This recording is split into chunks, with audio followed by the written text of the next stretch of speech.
Ախ, ողջունում եմ ձեր մասնակցությունը այստեղ եւ հարց տալու հնարավորությունը,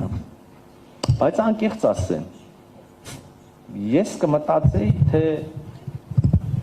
Երևանում գտնվող ադրբեջանական գործակալ ինֆորմացիոն գործակալության լրագրողը երևի այլ հարց կտար, չգիտեմ, այստեղ երևի դուք պարզ է, ինձնից ավելի լավ եք ձեր հայտակցությունների շրջանակը պատկերացնում, բայց ես կհարցնեի երևի մի բան, որը չէր լինի, օրինակ, պաշտոնական Բաքվի խոսույթը կամ, չգիտեմ, թեմա, որը նաև ես հնարավորություն եմ ունենում քննարկելու կամ լսելու իմ ադրբեջանցի գործընկերների կողմից, դա հաստատ չէր լինի սահմանադրության վերաբերյալ, բայց կրկին այստեղ, ես իմ շատ թյուր պատկերացումը գուցե ունեմ լրագրողական հետաքրքրությունների մասին, բայց քանի որ հարցրել եք, իհարկե անպատասխան չեմ թողնի, ուրեմն հնչեցվել է այս հարցը նաև հրապարակավ ադրբեջանցի պաշտոնյաների կողմից եւ մեր պատասխանը շատ միանշանակ է, մենք չենք կիսում ընկալումը, թե մեր սահմանադրության մեջ որևէ Ադրբեջանի համար մտահոգիչ որևէ դրույթ կա եւ հետեւաբար մենք չենք ընդունում սա որպես բանակցային օրակարգ եւ չենք բանակցում սրա շուրջ։ Ես նշեցի արդեն, խաղաղությունը հաստատված է, մի շարք ամենական հարցերի շուրջ համաձայնություններ ձեռք բերված են, հրապարակված է, ստորագրված է, բայց կան հարցեր նաև, որ երկու երկրները չեն համաձայնվում, հա։ Հիմա սա այդպիսի հարցերից մեկն է։ Մենք չունենք անգամ համաձայնությունների մասին, որ Հայաստանի սահմանադրությունը կամ Ադրբեջանի սահմանադրությունը, որը ըստ մեզ ենթադրում է որոշակի ակնարկներ կամ սպառնալիքներ Հայաստանի տարածքային ամբողջականության նկատմամբ, մենք չունենք համաձայնություն, որ սա բանակցային օրակարգի մաս է, բանակցային օրակարգի հարց է եւ հետեւաբար մենք եւ Ադրբեջանը մեր հետագա հանդիպումները եւ կամ հետագա բանակցությունները նվիրենք այս թեմային։ Չկա այդպիսի բան։ Արձանագրել ենք, որ մենք այստեղ չունենք համաձայնություն։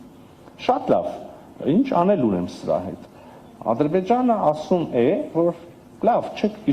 կիսում այս մեր մոտեցումը, չեք համաձայն, շատ լավ, մենք էլ մեր կողմից չենք ստորագրում օրինակ բանը, կամ առաջ չենք գնում նախաստորագրված խաղաղության համաձայնագրով, հա, չէ՞ ավարտի չենք բերում այդ գործընթացը։ Դե մենք էլ ասում ենք իզուր եք այդպես անում, դա չարժի, եթե շատ երկարպատությունը համառոտ ասեն, բայց դե նայել իրենց դիրքորոշումն։ Հիմա ուրեմն այս կտորով համաձայնություն չկա։ Բայց այդ նույն խաղաղության համաձայնագրի նախաստորագրումը, որը տեղի ունեցավ Վաշինգտոնյան սամիթի լիդերների հանդիպման եւ իրենց կողմից հռչակագրի ստորագրման օրը կամ դրան զուգահեռ, այդ համաձայնագրի նախաստորագրումը նաեւ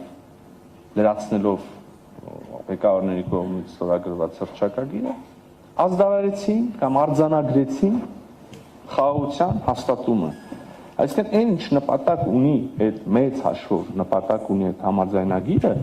այդ նպատակին նախաստորագրման հասել ենք եւ լիդերների հանդիպմամբ եւ հետագա հանդիպումներով կամ մինչ այդ ուրեմն եղած հանդիպումներով։ Խաղաղությունը հաստատված է, մենք Հայաստանի եւ Ադրբեջանի ժողովուրդները վայելում ենք խաղաղությունը սահման։ Եվ հələ տեսեք ինչեր են քննարկում ենք քաղաքացիությունների շփումներ, քննարկում ենք փոխադարձ այցելություններ էքսպերտների եւ լրագրողների, քննարկում ենք, չգիտեմ, սահմանին ինչ որ կոնտակտներ ժողովուրդների քաղաքացիների միջև եւ այլն եւ այլն։ Հուսամ, որ առաջիկա գործընթացները մեզ կբերեն նաեւ վերջնական ստորագրման եւ պարլամենտներում վավերացման, մենք համենայն դեպս Հայաստանի Հանրապետության կողմից ունենք այդ քաղաքական կամքը, գնում ենք այդ ճանապարհով, չենք տրվում որևէ պրովոկատիվ ուրեմն բաների, ուղերձների կամ խոսակցությունների եւ էլի կրկին հուսամ, որ մենք առաջիկայում կունենանք նաեւ համաձայնագրի ստորագրում, հետո կունենանք համաձայնագրի վավերացում